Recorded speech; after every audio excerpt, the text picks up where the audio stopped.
నమస్తే, welcome to our channel. ఈ మధ్య తండేల్ ప్రీ రిలీజ్ ఈవెంట్ లో అల్లు అరవింద్ గారు నోరు పారేసుకోవడము, దాని మీద మెగా అభిమానులు బగ్గుమనడము, సోషల్ మీడియా వేదికగా నెగిటివ్ గా ట్రెండ్ చేయడము, ట్రోల్ చేయడము, క్రిటిసైజ్ చేయడం కూడా జరిగింది. అసలు ఆ రోజు ఏం మాట్లాడాడో ఒకసారి మీరే వినండి.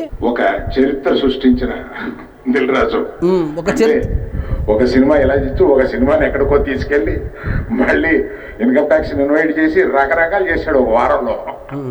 దిల్ రాజు గారిని పొగడుతానో, లేదా మాట్లాడాలి కాబట్టి మాట్లాడాడో, లేదా కామెడీ చేశాడో, లేదా నిజంగా తన కడుపులో ఉన్నటువంటి బాధను బయట పెట్టాడో మనకు తెలియదు. కానీ దిల్ రాజు ఒక సినిమాని ఎక్కడో పెట్టి మరొక సినిమాని ఎక్కడో తీసుకొని వెళ్ళాడని, ఆ ఎక్కడో కింద పెట్టినటువంటి సినిమా ఏమో గేమ్ చేంజరు, ఎక్కడో తీసుకెళ్లినటువంటి సినిమా ఏమో సంక్రాంతికి వస్తున్నాం అలా చెప్పి ఆ వారంలోనే ఇన్కమ్ ట్యాక్స్ రైడ్ అవన్నీ జరిగింది, గందరగోళం జరిగింది అని చెప్పడానికి, ఆ విషయాన్ని ప్రస్తావించడానికి గేమ్ చేంజర్ సినిమాని, రామ్ చరణ్ నటించినటువంటి గేమ్ చేంజర్ సినిమాని ప్రస్తావిస్తూ చెప్పడంతో రామ్ చరణ్ మీద ఈయన పగబట్టేశాడనేసి మెగా అభిమానులు అల్లు ఫ్యామిలీ మీద పగబట్టేశారు. యాక్చువల్ గా మెగా అభిమానులకు మరియు అల్లు అర్జున్ అభిమానులకు మధ్య సోషల్ మీడియా వేదికగా ఎప్పటి నుంచో గొడవలు జరుగుతున్నటువంటి విషయం అందరికీ తెలిసిందే. కానీ ఈ విధమైన స్టేట్మెంట్ తో మరీ రెచ్చిపోయి అసభ్యంగా కూడా మెగా అభిమానులు అల్లు అరవింద్ గారిని క్రిటిసైజ్ చేయడం జరిగింది. ఎందుకంటే దానికి కారణం లేకపోలేదు. అల్లు అరవింద్ అనే ఆయన ఈ రోజు ఇక్కడ ఈ స్టేజ్ మీద నిలబడుకొని మాట్లాడుతున్నాడు అంటే కారణం చిరంజీవి కాదా?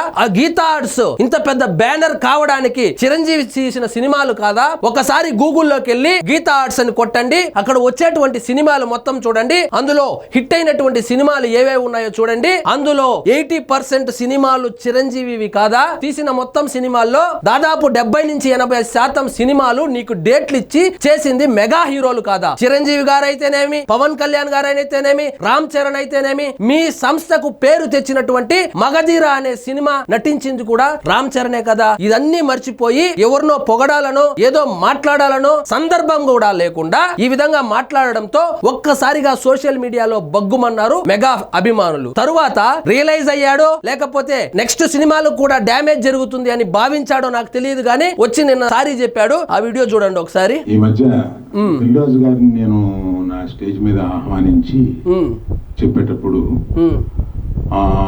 నేను రామ్ చరణ్ ని తగ్గించాను అన్న ఒక అభియోగంతో నన్ను చాలా ట్రోల్ చేశారు. మీ అందరికి అభియోగం కాదు, యాక్చువల్ గా మూగవాడిని అడిగినా కూడా చెబుతాడు మీరు క్రిటిసైజ్ చేసింది ఆ రోజు రామ్ చరణ్ నే, గేమ్ చేంజర్ నే అని. ఎందుకంటే సార్ సినిమా ఇండస్ట్రీలో ఉండి అది కూడా మీ మేనల్లుడి సినిమాని అది ఫ్లాపే అయ్యిండవచ్చు గాక అప్పటికి ఓటీటీలో కూడా రాలేదు. అలాంటి సందర్భంలో మీరు వచ్చి ఈ విధంగా ఫ్లాప్ అయింది, ఎక్కడో పడిపోయింది అని చెప్పడం నిజంగానే ఖండించాల్సిన విషయమే. అందరికీ తెలుసు. దాని మీద సీనియర్ విలేకరి గారు నన్ను ప్రశ్నిస్తే మిగతా అందరూ ఆ సందర్భం కరెక్ట్ కాదని నేను మళ్ళీ చెప్తానండి, ఇప్పుడు నేను కామెంట్ చేయలేను అన్నాను.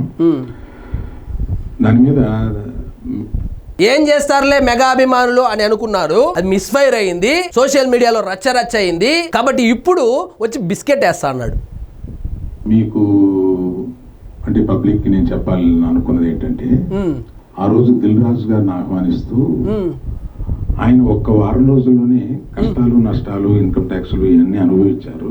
అవును సార్, ఆయన్ని మీరు పొగడాలనుకున్నారో లేదా ఏదో సందర్భంగా మాట్లాడాలనుకున్నారో మీరు మాట్లాడొచ్చు. మేము వేరు, అల్లు వేరు, అల్లు కాంపౌండ్ వేరు, మెగా కాంపౌండ్ వేరు అని మీ కుమారుడు గిర్రగీసి ఆడుతున్నప్పుడు మీరు మెగా కాంపౌండ్ కు సంబంధించినటువంటి సినిమాను ప్రస్తావించవలసిన అవసరం ఏముంది అని పరిచయం చేయడానికి ఇన్అడ్వర్టెంట్లీ అంటే యాదాల ఉద్దేశపూర్వకం కాకుండా ఆ మాట అనాల్సి వచ్చింది. దానికి మెగా అభిమానులు చాలా ఫీల్ అయ్యి దాన్ని ఈ ఒక్క విషయమే కాదు సార్, చాలా విషయాల్లో మీరు ప్రవర్తిస్తున్నటువంటి ప్రవర్తన, మీ కుమారుడు ప్రవర్తిస్తున్నటువంటి ప్రవర్తనతో విసిగిపోయినారు సార్ మెగా అభిమానులు.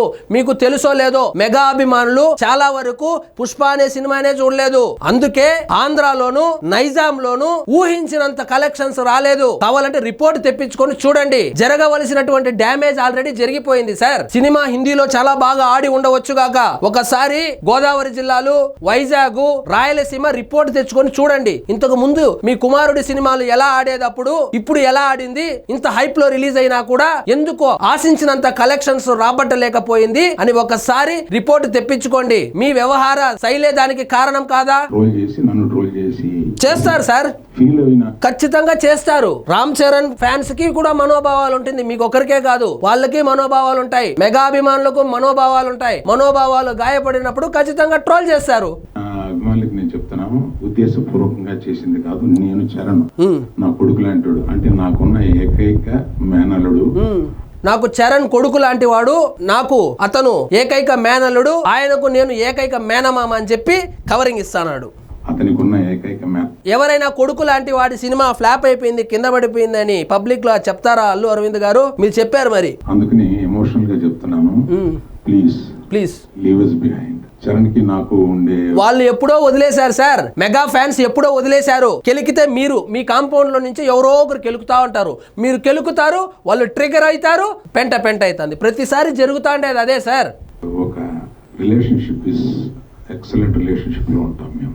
అందుకని మీరు బాగానే ఉంటారు సార్. సోషల్ మీడియాలో ఏ ఆర్మీ అని పెట్టి గేమ్ చేంజర్ సినిమా రిలీజ్ అయినప్పుడు ఎంత పెంట చేశారో ఒకసారి కనుక్కోండి. మీరు బాగానే ఉంటారు, ఫ్యాన్స్ కొట్టుకు చేస్తారు. కాబట్టి పెద్దరికంగా ఉన్నారు. మీకు మెగా నీడ వద్దు అనుకున్నప్పుడు, మీ కుమారుడు సొంతంగా ఎదగాలనుకున్నప్పుడు ఎదగండి, అంతేగాని ఈ కాంపౌండ్ లో చెయ్యి పెట్టకూడదు కదా అని నెటిజన్లు సోషల్ మీడియా వేదికగా ట్రోల్ చేసినటువంటి మాట వాస్తవమే. ఇదే అంశం మీద నెటిజన్లు అల్లు అరవింద్ మీద, అల్లు అర్జున్ మీద విరుచుకుపడుతున్నారు.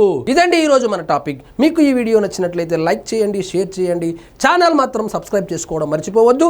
జై హింద్.